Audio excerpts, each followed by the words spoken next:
Malachi Smith became the latest Zag to declare for the 2023 NBA draft. And will he return to school? And what does this mean for Mark Few's team? All of that coming up right here on the Locked On Zags podcast. You are Locked On Zags, your daily podcast on the Gonzaga Bulldogs. Part of the Locked On Podcast Network. Your team every day.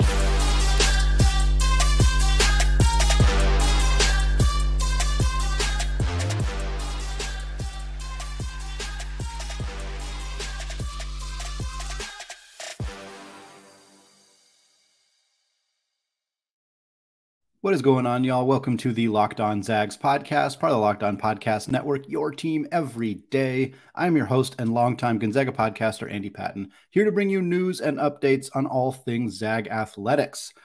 Well, we got a great show for you today. We're going to talk about a new assistant coach replacing Roger Powell in R-Jay Barsh from Florida State. We're going to talk about him in the final segment, but we got to open talking about Malachi Smith and his somewhat confusing declaration for the NBA draft. And I say confusing not in the sense that I'm surprised Malachi Smith is doing this. I'm not surprised by that at all. But for those of you who are following along on social media on Wednesday afternoon as this news broke, there was a lot of confusion about whether this declaration means Malachi Smith is foregoing his remaining college eligibility. So just to kind of recap the situation, Malachi Smith has one more year of college eligibility thanks to the COVID-19 pandemic and the extra year granted for everybody.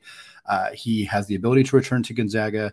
He declared for the NBA draft and didn't specify whether he was going to maintain his eligibility, which for him, the difference there is what kind of agent he hires. There are specific NCAA approved agents you can hire where that you can hire that agent, they'll work for you, but you can still return to school. You can also hire non-NCAA approved agents, in which case you are officially foregoing your college eligibility.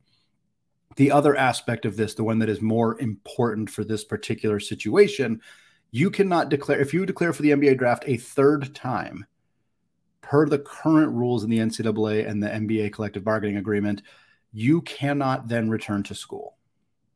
This is not that it worked out poorly, it worked out fantastic, but this is what happened with Andrew Nembhard last year when he declared for the NBA draft. There was no mystery. He was gone. He declared for the NBA draft. He did not have the ability per the NCAA rules to return to Gonzaga for that final year. When Malachi Smith declared, there were conflicting reports that came out immediately. Some said that he had declared in 2021 after his, I believe, his first or second season at Chattanooga, as well as in 2022 and now in 2023, which would mean his eligibility is gone. I saw messages about this. Many of the rest of you saw messages about this. There was a report from Chattanooga, his previous school, that indicated that he had entered the NBA draft after the 2021 season. That is not true. Per excellent reporting, and I have to give him a shout out. I've given him shout outs on the show before. Everydayers know that, but Theo Lawson, Spokesman Review, he did the dirty work. He figured this out. He solved the equation, spoke to Malachi Smith, spoke to other representatives, determined that as of at least this recording at 10:52 a.m. on Thursday morning, Malachi Smith does have the ability to return to Gonzaga. He did not declare in 2021. He did declare in 2022 while also entering the transfer portal and ultimately choosing to come to Gonzaga. So this declaration is his second time doing so.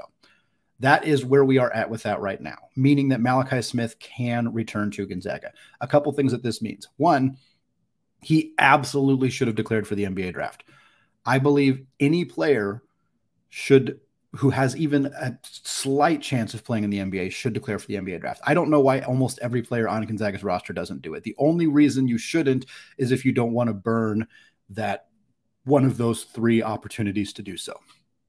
For example, and I don't mean this in any way, shape, or form disrespectfully to him as a basketball player, but it doesn't make sense for Braden Huff to declare for the NBA draft after the season. NBA scouts don't have a whole lot on him. They don't have a lot of information on him. They're, of course, going to tell him to return to school. And for him, it would be burning one of those three opportunities to declare for the NBA draft. But Malachi Smith, if this is truly his second one and he still has an extra one after this, why wouldn't you? I mean, he doesn't have any more years to return to school. So, of course, you're going to declare for the NBA draft. Get as much information as you can possibly can. And we'll talk about this later as we haven't heard an announcement yet. But I'm just going to say this right now for anybody who is listening and maybe concerned about this. There's a high likelihood we will hear an announcement that Anton Watson is declaring for the NBA draft. It does not mean that he is not returning to school. In fact, I personally think it would be stupid for Anton Watson to not declare for the NBA draft. I'm just going to say that because why wouldn't you? It's not hurting him in any way, shape, or form to do that. It does not cost him the ability to return to school. He only has 1 year of eligibility left. Unless I'm missing something and Anton Watson has already done this twice, which I don't think is the case, I think you should absolutely do that. And in this case, for Malachi Smith, because it's not impacting his eligibility, this was 1,000,000% the correct thing to do. If you want to play in the NBA, if you believe you have even a small chance of playing in the NBA, you have to go see what those scouts are saying. And even if you're not, even if you might not be an NBA player, I'll be honest, I don't think Malachi Smith is an NBA player. I think that he could get some looks. He could play in the summer league. He could get some opportunities out there. There was a lot of 6'4", 6'5" high-level shooters like him out there. I'm not sure that he can separate himself enough to be a legitimate NBA player, but why wouldn't you go find out? Go find out what the scouts have to say.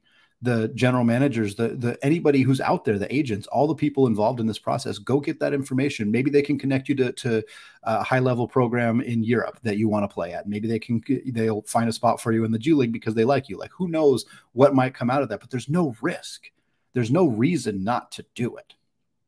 So that's where I'm at with declaring for the NBA draft. I think unless it's going to actively harm you in terms of your eligibility to return to school, I think you should absolutely do it. I think Malachi Smith is making the correct decision.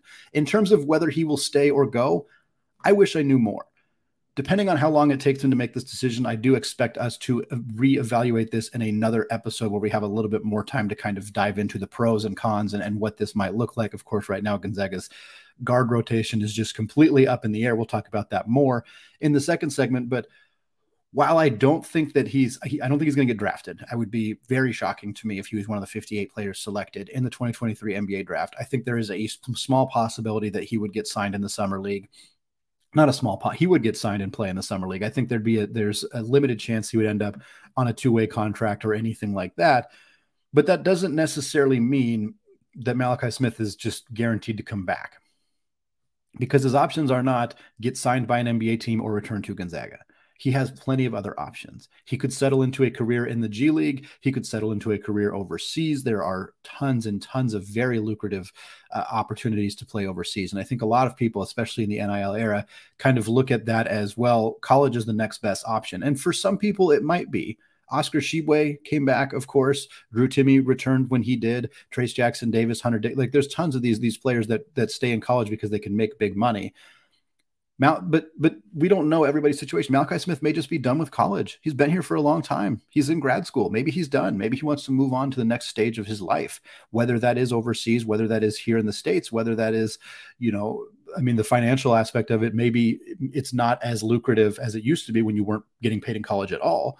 But I don't think Malachi Smith's making huge money from an NIL perspective at Gonzaga. Maybe this is a way to try to get some more money there. Shout out him if that's what you're trying to do. I get that. But I just don't think that – I think a lot of people are looking at this pretty black and white of like, well, he's not going to get drafted, so he's going to return to Gonzaga. I don't know that that's the case. I don't know. I wish I had more information or insight or intel here, but I really don't. I've been kind of pretty upfront about the fact that I'm really 50-50 on Malachi Smith, whether he's going to return or not. Certainly, we have seen players improve their draft stock returning to Gonzaga. Corey Kispert is one of the most notable examples of that. Malachi Smith could, in theory, return to Gonzaga into a bigger role. There's nobody standing in his way right now. Rasir Bolton, who started over him, gone. Hunter Salas, who likely would have started over him or at least would have pushed him for playing time, gone. Julian Strother, who didn't really play the same position but still was one of the players in that mix, gone. Like, there's nobody there that is going to take minutes away from Malachi Smith. Nolan Hickman is still here. They play different positions. Dusty Stromer, I don't think, would play over Malachi Smith. That would be surprising. Steele Venters plays more of the 3 role that Julian Strother played, and I don't think necessarily Steele's playing time for Malachi Smith. So I think that there's a real opportunity for him to return to Gonzaga, play 28, 30 minutes a night in a starting role or a high-level bench role, depending on how the rest of the transfer portal process shakes out. But is that going to improve his draft stock? I don't really think so, because NBA scouts and general managers are so age-focused and age-obsessed that a player aging a year hurts them so much that the performance that you have to put together, like Corey Kispert had to improve dramatically from his junior year to his senior year in order to get drafted where he did. It has paid off quite handsomely for him as he was the 15th pick, now a starting combo guard for the Washington Wizards, just had a career year, but that story is rare. So it'll be interesting to see what Malachi Smith decides to do. A guy who played a significant role for the Zags last year, 8.5 points per game, 3.6 boards, 1.5 assists, 50% from three for Malachi Smith last year, only 2.5 attempts per game, but still a guy who very clearly could light it up. He had a monster performance for the Zags in the WCC championship game against St. Mary's. He had 14 points there. He had 14 points against UCLA as well in that Sweet 16 matchup. So we'll have more about Malachi Smith, what this means for him as we kind of learn a little bit more information about it. But what I want to talk about in the second segment is what this means for the Zags, because there's no beating around the bush right now. The Zags are in desperate need of more help in the backcourt. What does that mean for them? We'll talk about it right after a word from today's sponsor, Built Bar. If you're looking for a delicious snack, but you don't want all of the sugar and calories, then you need to get the best tasting protein bar ever built. You have got to try this. If you're like me and you want to make a healthier snack choices, but you don't want to compromise on taste, then I've got just the thing for you, Built Bars and Built Puffs. Built Bars are healthy and taste amazing. They are so amazing that you will not think they are good for you. What makes them so good? Well, for starters, they're covered in 100% real dark chocolate. That's right, real chocolate. And they come in unbelievable flavors like churro, peanut butter brownie, cookies, and cream. I'm not sure how Built does it, but these bars taste like a candy bar while maintaining amazing macros. And what's even better is that they're healthy for you. Only 130 calories and 4 grams of sugar with a whopping 17 grams of protein. And now you don't need to wait around to get a box. For years, we've been talking about ordering your Built Bars at Built.com, but now you can get them at your local Walmart or Sam's Club while you can still get your specialty flavors at Built.com. That's right. Head to your nearest Walmart today, walk to the pharmacy section, and grab yourself a box of Built Bars. You can pick up a 4-bar box of cookies and cream, double chocolate, or coconut puff. And if you're close to a Sam's Club, run in and grab a 13-bar box with our hit flavors, brownie batter puff and churro puff. You can thank me later. Built Bar, a proud sponsor of the Locked On Podcast Network. All right, segment 2, and I want to thank all of you for making Locked On Zags your first listen every day. For you every day, folks out there. Tomorrow on the show, we're going to talk about some potential transfer portal additions to help replace all of these guard departures, because guess what, folks? As we get here into the second segment, the Zags have lost pretty much every single guard from last year's roster.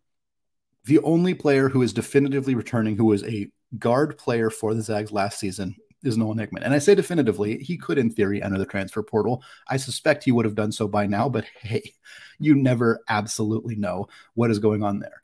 No Rasir Bolton. He is gone. He cannot return. That is 100% definitive.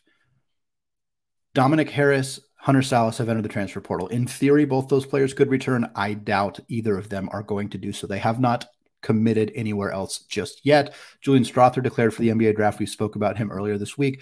I do not think that he is coming back to Gonzaga. I have been wrong about this before, but it just feels like he has a good enough grasp on an NBA draft pick that he's going to do that and move on with his professional career. And now Malachi Smith.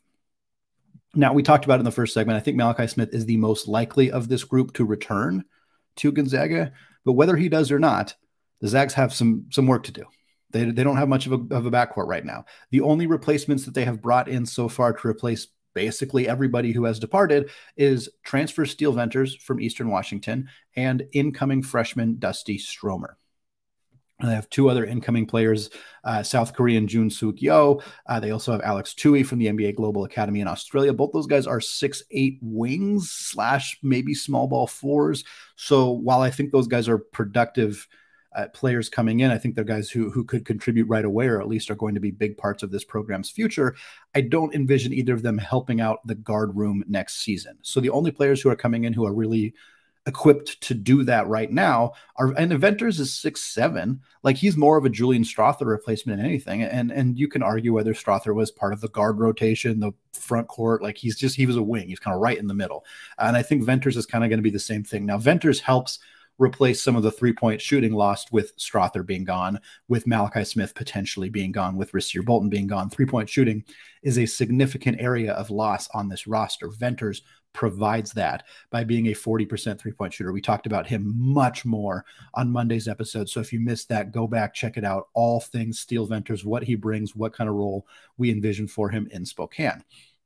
For Dusty Stromer, I suspect he's more of an off-ball guard, not a true point guard, which is good for Gonzaga because that's what they've lost most of. Hunter Salas was playing primarily as a point guard, but he often spent a lot of time as in an off-ball role as well. Rasir Bolton was very clearly an off-ball guard. Malachi Smith, very clearly an off-ball guard. So that's an area that they need to replenish. And right now, Dusty Stromer is kind of the option for that. Mark Few doesn't often like to play freshmen a ton of minutes right away. It is exceedingly rare that they do that. It's not impossible. Corey Kispert played large minutes as a freshman. Of course, the one-and-done superstars, Chet Holmgren, Jalen Suggs, played big roles as a freshman. There have been others who have done so as well. Heck, Nolan Hickman played a decent role as a freshman just a year over last year. So it can happen. Stromer certainly appears, from what we have seen on him on tape and what we have seen from scouts and heard from scouts, seems like the kind of player who could come in and contribute right away, but the Zags still need more help. They need more than that.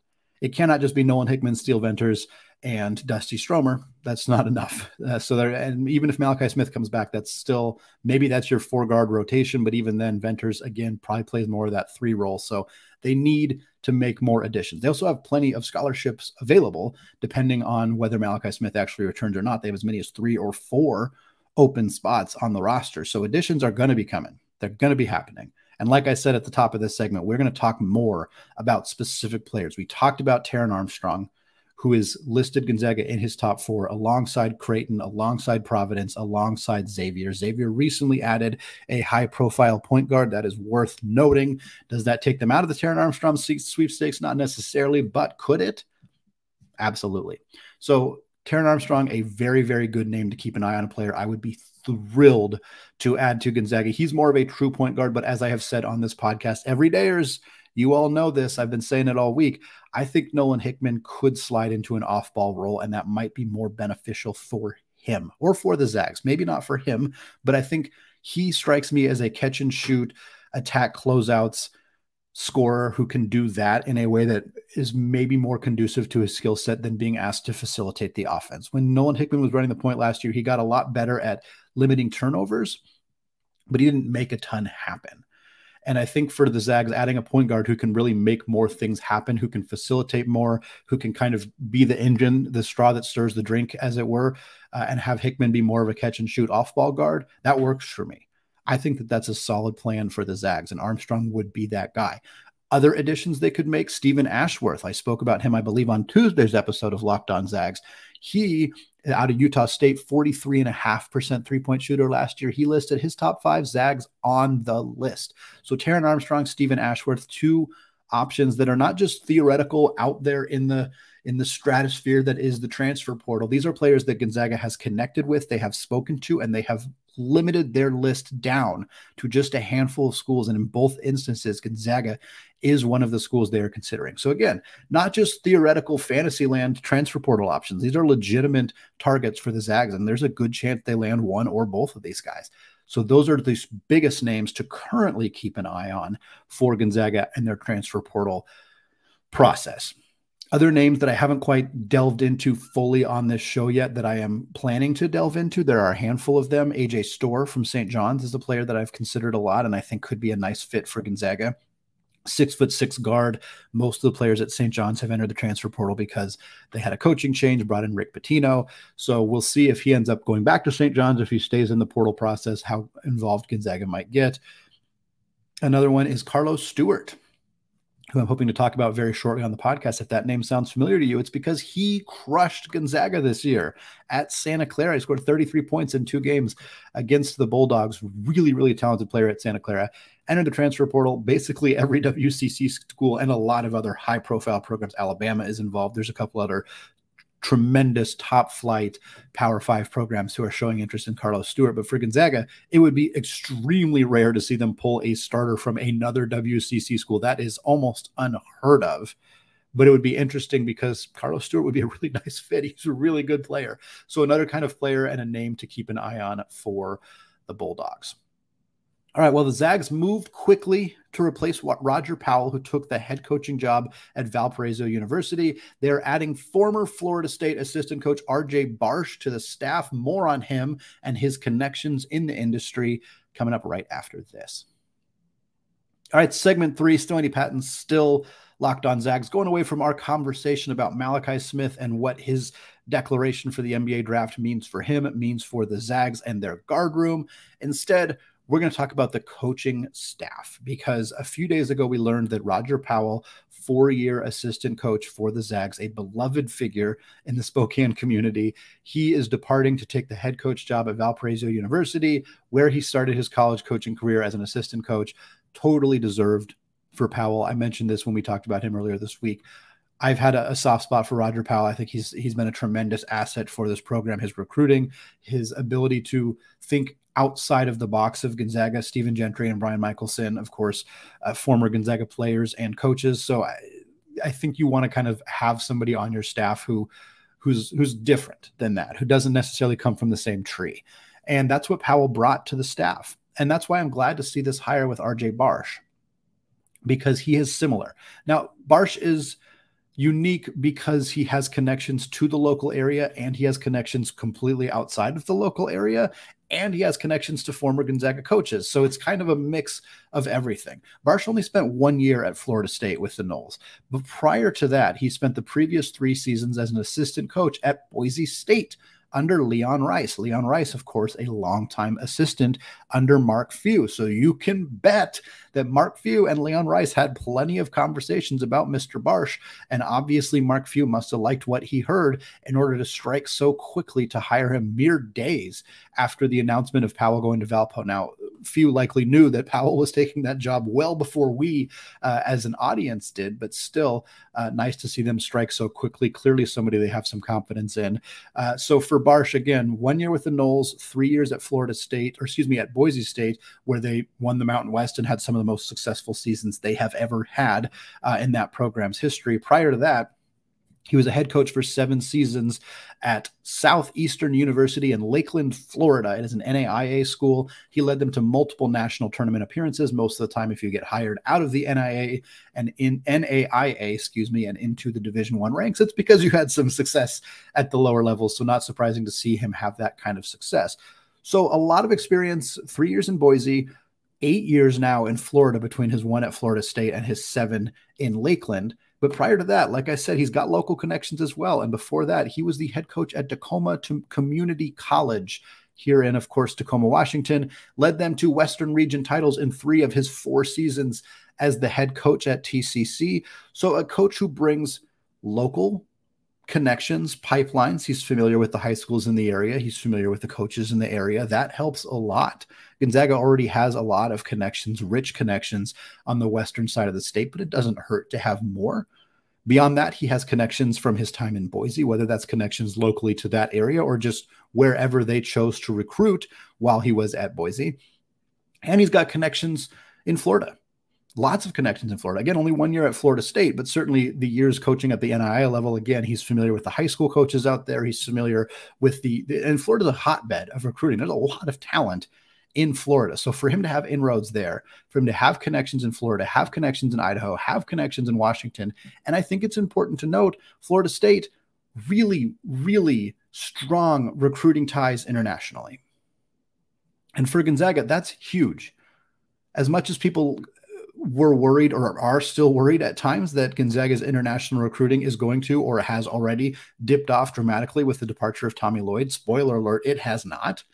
Look at the incoming recruiting class with Jun Suk Yo from Korea, with Alex Tui from Australia, 2 international players coming in next year. I don't think that Gonzaga's international pipeline has taken a significant hit, but doesn't hurt to add somebody who likely, and I struggled to find a lot of data on this. I am hoping as we get more conversations with Barsh himself that we will learn a little bit more about his specific background and potential role in Spokane, because right now, I mean, I'm talking to you about this mere hours after this hiring was reported. So we don't have a ton of information on what his role is going to be. As we learn more about that, as other people kind of get opportunities to speak with him, to talk to him, we will kind of come back to this and discuss what his role is going to be, what that might look like. But there's a good likelihood that he has familiarity from an international recruiting perspective, and that cannot hurt for Gonzaga, a school that maybe isn't going to compete with some of the big boys from an NIL perspective. Adding international student athletes is a great way to kind of stay atop, to kind of get ahead of the curve, to continue to be a program that develops talent, a program that churns out high-level NBA talent while maybe not being able to pay top dollar for some of these players. This is a way to circumvent that. And if Barsh does have that experience, that's a huge addition for the Zags. So like I said, we'll have much more on Barsh, what he brings to the team. We'll have more about Malachi Smith and his potential departure. I'm hoping we can do a longer kind of stay or go segment about Malachi Smith. What do we think he should be doing? It kind of depends on the rest of the transfer portal news, which is what we're going to talk about on Friday. We're going to talk more about the transfer portal, some players to discuss. We're going to talk about the Gonzaga baseball program and their weekend series coming up. We're also eventually, probably early next week, we're going to do a Zags in the NBA show. We haven't done one in a while. The NBA season is over. I want to talk about the Zags that are in the playoffs and the roles that they have with their respective teams. I also want to talk about the players whose season has ended. How did Andrew Nembhard finish in his rookie year? What about Corey Kispert at the best year of his professional basketball career? So did Zach Collins. Let's talk about all those guys. We'll get to that sometime next week. So for those of you who are everyday listeners, continue to check out the Locked On Zags program. For those of you who are first-time listeners or not as regular listeners, welcome. Still appreciate you. Please continue to check out the show. It is available wherever you get your podcast. It is also available on YouTube. Go hit that subscribe button. We are inches away from hitting 1,500 subscribers on YouTube, an extraordinary accomplishment. I am so thankful for each and every single one of you who has chosen to do so, who is listening for the first time, 10th time, 100th time, whatever it may be. Sincerely, thank you to all of you. And look out for some more fantastic content coming your way to close out the week and into next week as well. All right, thank you all for listening, and go Zags.